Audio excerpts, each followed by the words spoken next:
5, 4, 3, 2, 1, 0.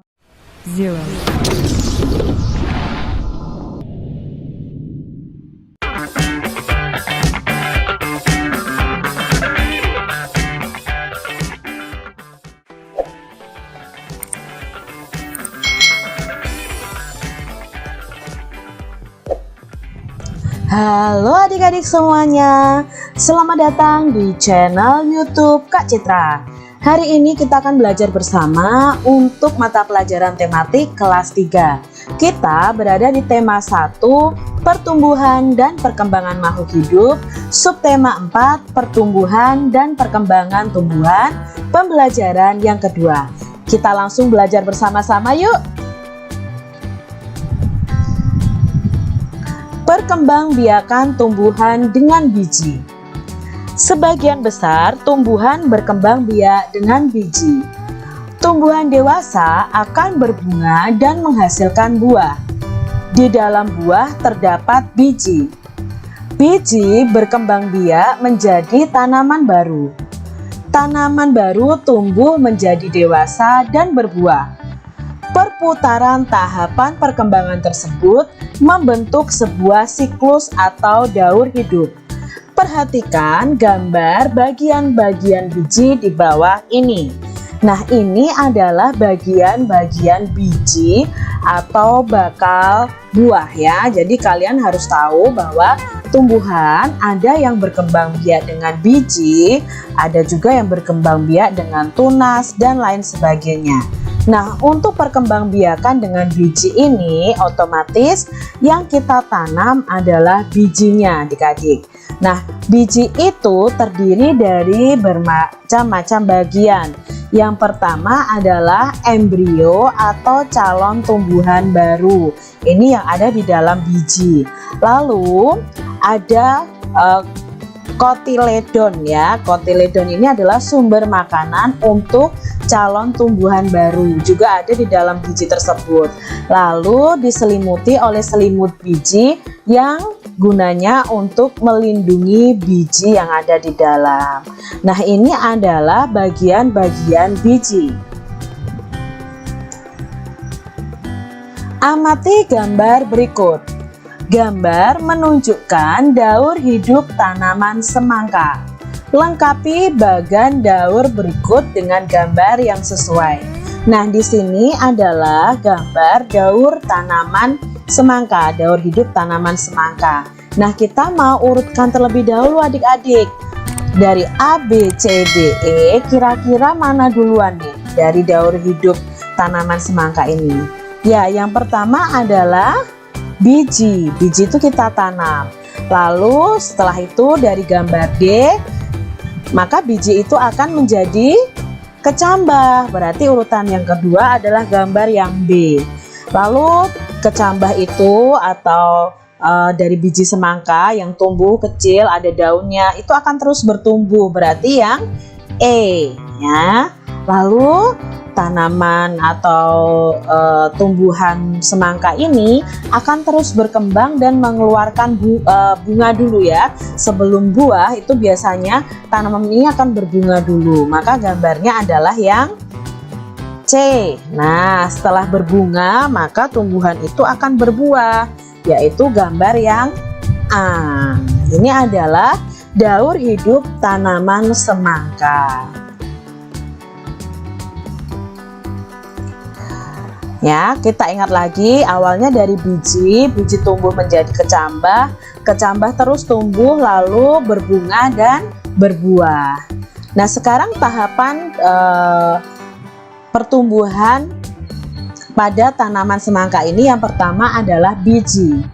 Biji semangka yang sudah terpisah dari dagingnya akan menjadi benih semangka. Biji semangka ini memiliki cangkang keras serta memiliki fungsi dinding sel pada tumbuhan yang akan membantu proses pertumbuhan sehingga akan susah tumbuh jika langsung ditanam di dalam tanah. Nah, biasanya biji semangka ini direndam terlebih dahulu di air hangat dengan suhu berkisar 40 derajat untuk merangsang pertumbuhannya bahkan sampai keluar tunas pertamanya. Jadi untuk biji semangka ini tidak bisa langsung ditanam di dalam tanah adik-adik, harus direndam dulu pada air hangat. Cara lain yang bisa dilakukan adalah dengan merobek sedikit cangkang biji semangka supaya tunas bisa keluar lebih mudah. Namun cara ini dirasa tidak efektif karena membutuhkan waktu yang lama. Benih ini kemudian ditanam di polybag atau di plastik polybag ya adik-adik ya, atau bisa menanamkannya langsung di lahan pertanian dengan cara melubangi tanah kira-kira kedalamannya 5 cm dan lalu tabur benih tersebut. Ini pada waktu menjadi biji. Nah, tahap yang kedua adalah ketika sudah menjadi tunas kecil atau kecambah. Setelah benih ditanam, maka proses selanjutnya adalah benih akan tumbuh menjadi tunas kecil dan mulai terlihat di permukaan tanah. Pada fase ini, bagi para petani perlu menyiapkan kayu sebagai media merambat semangka karena batang semangka akan mulai tumbuh. Tahap yang ketiga adalah bunga semangka. Kita berada di tahap yang ini adik-adik karena tadi tunas kecil akan terus tumbuh ya. Lalu akan keluar bunganya, itu bunga semangka. Fase selanjutnya adalah ketika semangka sudah merambat, maka dalam beberapa waktu kemudian akan mulai muncul bunga dengan bagian-bagian bunganya. Bunga semangka unik karena memiliki 2 kelamin dalam satu bunganya, yaitu ada jantan dan betina sekaligus, atau biasanya juga disebut dengan bunga banci ya. Bunga semangka cukup besar dengan warnanya kuning mencolok. Kemudian bunga semangka lambat laun akan menjadi buah semangka. Lalu tahap yang terakhir adalah berbuah ya, menjadi buah semangkanya. Awalnya buah semangka itu hanya sebesar bola bekel. Namun ketika sudah mulai pertumbuhan semangkanya bisa mencapai ukuran sebesar bola basket atau bola voli. Karena batangnya merambat, maka buah semangka akan tumbuh di atas tanah. Pada saat ini peran biologi dalam pertanian perlu diperhatikan oleh petani seperti memperhatikan tanah apakah lembab atau tidak, karena jika terlalu banyak air bisa membuat semangka rusak atau busuk. Petani juga memperhatikan tingkat keasaman tanah.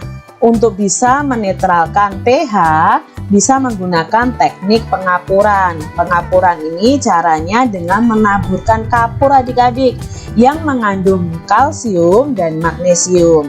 Kemudian bila perlu para petani juga bisa menambahkan pupuk. Pupuk yang digunakan sebaiknya yang berupa pupuk organik dari limbah tumbuhan atau kotoran hewan karena akan mempengaruhi kualitas semangka itu sendiri. Jadi untuk bertumbuh itu juga banyak faktor adik-adik.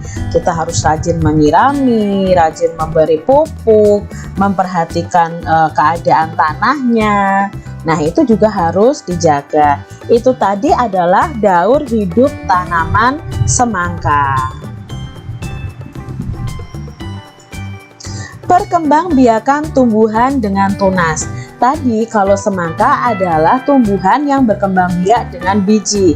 Nah sekarang kita akan belajar tumbuhan yang berkembang biak dengan tunas.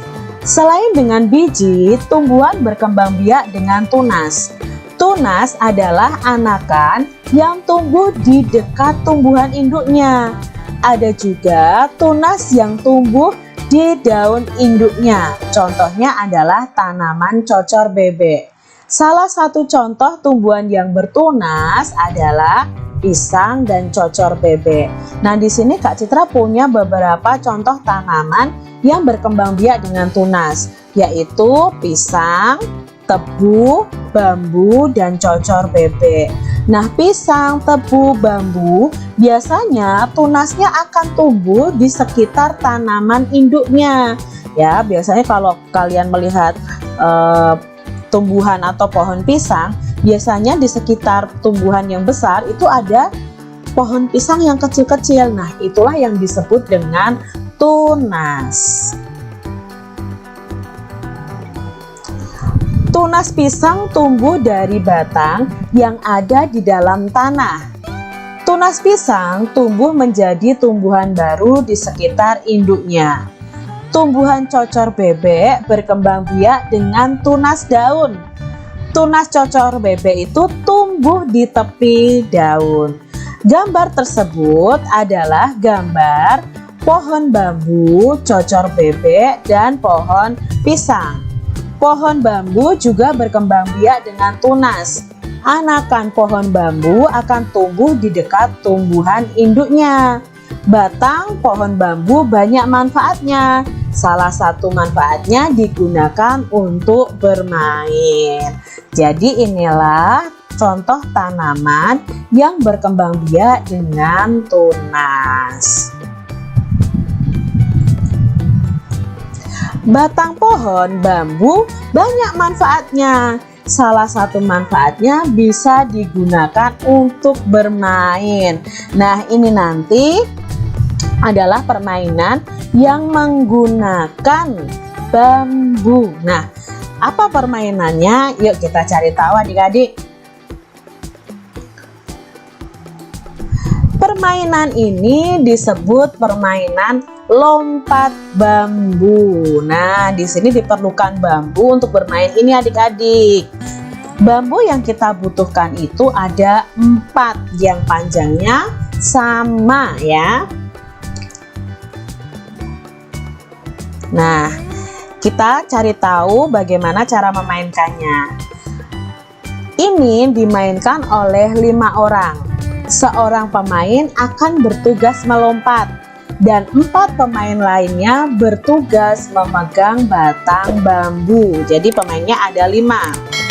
Setelah itu, setiap pasangan pemegang bambu berhadap-hadapan dan menggerakkan bambu bersamaan. Jadi digerakkan secara bersama-sama.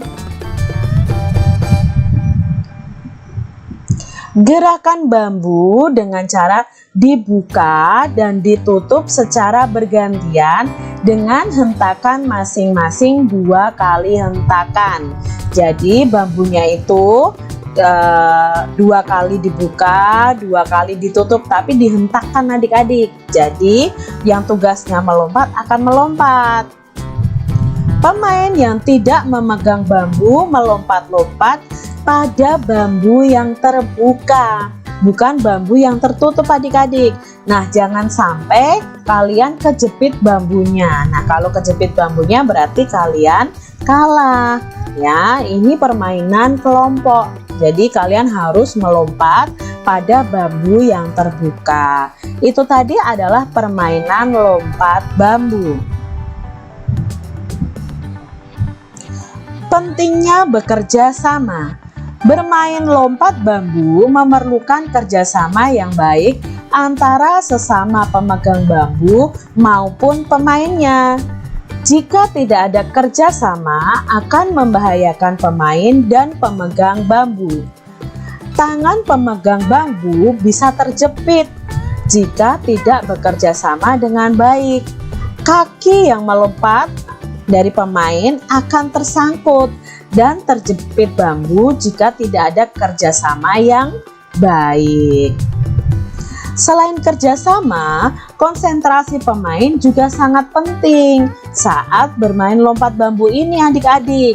Jika tidak konsentrasi, maka akan membahayakan seluruh pemain.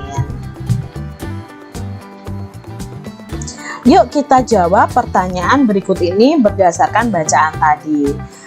Saat kamu bermain lompat bambu, apakah kamu bekerja sama dengan teman kalian?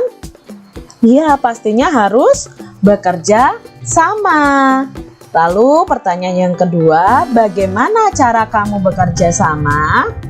Ya, cara kita bekerja sama adalah kerjasama yang baik antara sesama pemegang bambu agar gerakan harmonis dan tidak membahayakan pemain yang sedang melompat. Kalian bisa juga dengan cara berkomunikasi dengan baik ya.